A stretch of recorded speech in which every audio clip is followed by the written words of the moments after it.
Bristol Community College, Mathematics with Dan Avedikian, Math 060, Topics in Developmental Mathematics, Section 2.2, Problem 19.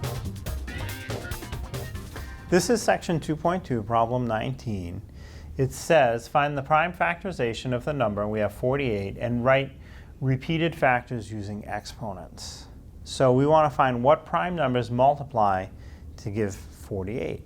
So we want to start with writing 48, any two numbers that multiply to make a 48. So I'll start with 6 times 8. And there are many ways to start this. I could have also started with 4 times 12, 2 times 24. In the end, you'll get the same prime factorization. The first thing that I saw in my head was 6 times 8 is 48. So I'll start with that, but you can start in other places and still get the same answer. Now, neither one is prime, so they both have to split again. The 6 can split into 2 times 3. That would make a 6. And the 8 can split into 2 times 4. That will make an 8. Now, the only thing that's left that will split again is the 4. So the first two that I wrote from the 6, that's just going to come straight down, that won't split. The 3 will also come straight down, that won't split.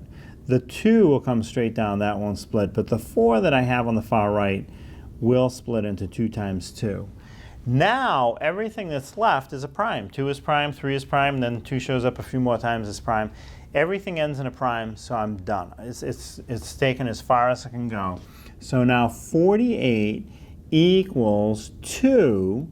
Now, how many times does 2 show up? 1, 2, 3, 4 times. So 2 to the 4th times 3.